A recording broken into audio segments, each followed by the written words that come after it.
हमारे गमों में संग रोती और खुशियों में बसंत के फूलों सी खिलती है। पर अपने आप में ही ममत्व, शीतलता और सादगी का स्वरूप है माँ। संपूर्ण समाज का मान है माँ। माँ से ही मेरी आन बान और शान है।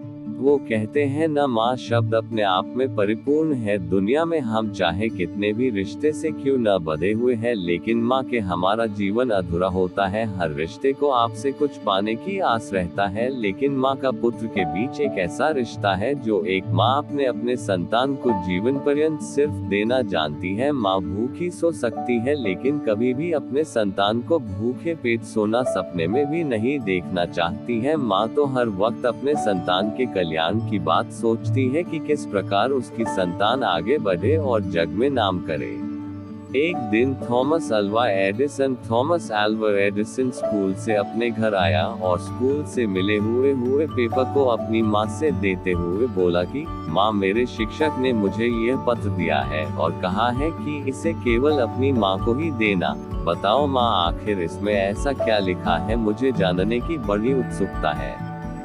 तब पेपर को पढ़ते हुए माँ की आंखें रुक गई और तेज आवाज में पत्र पढ़ते हुए बोली, आपका बेटा बहुत ही प्रतिभाशाली है। यह विद्यालय उसकी प्रतिभा के आगे बहुत छोटा है और उसे और बेहतर शिक्षा देने के लिए हमारे पास इतने काबिल शिक्षक नहीं है। इसलिए आप उसे खुद पाए या हमारे स्कूल से भी अच्छे स्कूल में पढ़ने को भेजें। ये सब सुनने के बाद एडिसन अपने आप पर गर्व करने लगा और माँ के देखरेख में अपनी पढ़ाई करने लगा। लेकिन एडिसन के माँ के मृत्यु के कई सालों बाद एडिसन तो एक महान वैज्ञानिक बन गया और एक दिन अपने कमरों की सफाई कर रहा था तो उसे अलमारी में रखा हुआ वह पत्र मिला, जिसे उसने खोला और पढ़ने लगा। उसमें लिखा था कि आपका बेटा मानसिक रूप से बीमार है, जिससे उसकी आगे की पढ़ाई स्कूल में नहीं हो सकता है, इसलिए उसे अब स्कूल से निकाला जा रहा है। इसे पढ़ते ही एडिसन एक भावुक हो गया और फिर अपनी डायरी में लिखा कि थॉमस एडिसन तो एक मानसिक रूप से बीमार बच्चा था, लेकिन उसकी माँ ने अपने बेटे को सदी का सबसे प्रतिभाशाली व्यक्ति बना दिया। जीवन में हम क्या है, कैसे हैं, यह महत्वपूर्ण नहीं है, लेकिन अगर अपने ऊपर माँ की ममता और प्यार हो तो मानसिक रूप से भी बीमार बच्चे की भविष्य और नियति को बदला जा सकता है और बच्चा माँ के आंचल से दुनिया का सबसे महान व्यक्ति भी बन सकता है।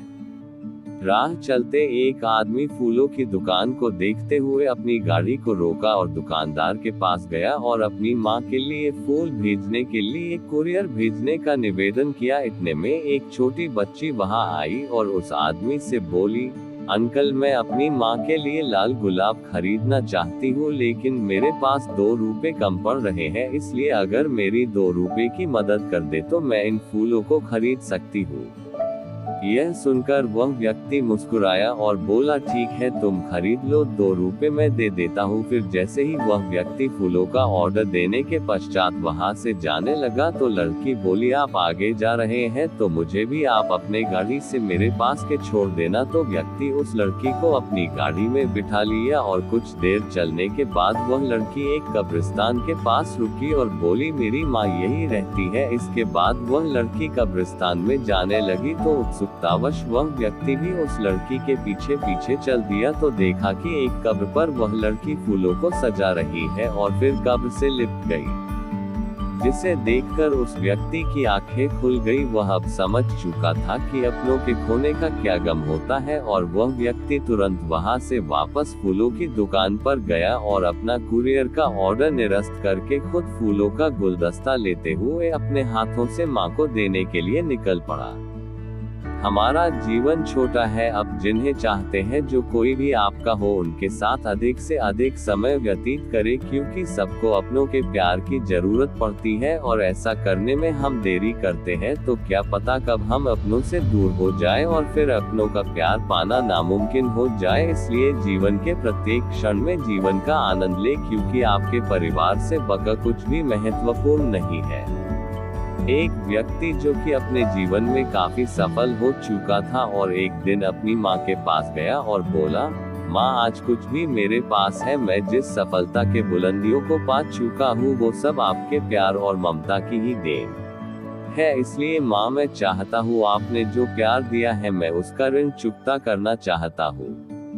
यह सुनकर माँ आश्चर्यचकित हो गई और बोली, नहीं बेटा, मुझे अपनी ममता और प्यार के बदले कुछ भी नहीं चाहिए, ये तो मेरा फर्ज था जो कि मैं अपनी संतान के लिए किया। लेकिन वह व्यक्ति बार बार जिद करने लगा, नहीं माँ, मैं आपके प्यार और ममता के बदले कुछ देना चाहता हूँ, माँ आप मांगो तो सही। तो बार बार जिद करने के बाद माँ बोली, ठीक है, क्या तुम मेरे साथ जैसे बचपन में सोते थे वैसे सो सकते हो क्या? यह बात सुनकर वह व्यक्ति बोला, बस इतनी सी बात है तो जरूर मैं अपनी माँ के पास आज रात सोऊंगा।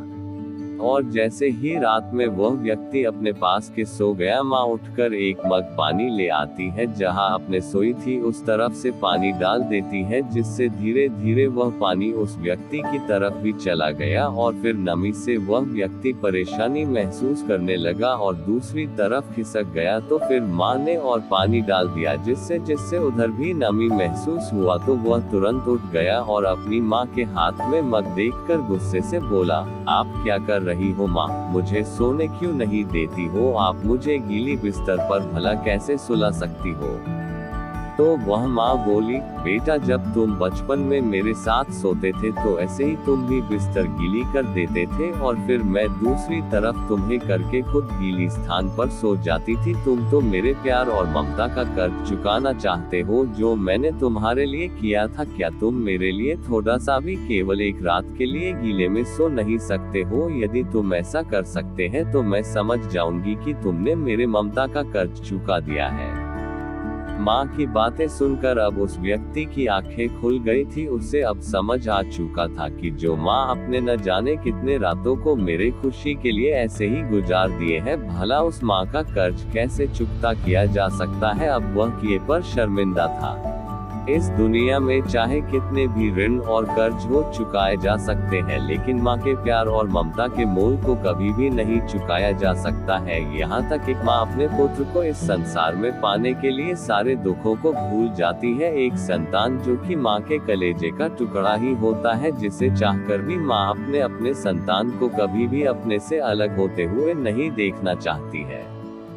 माँ चाहे कितने भी डैक में न हो, लेकिन एक माँ ही अपने संतान के हित की बात हर घड़ी सोचती रहती है। इसलिए हमें भूलकर माँ के ममता और प्यार का मोल नहीं लगाना चाहिए। अगर कुछ देना ही है तो हमें अपनी माँ के प्रति हमेशा प्रेम बनाए रखना चाहिए, क्योंकि इस दुनिया में हमारी माँ जैसी कोई दूसरी चीज भी नहीं है।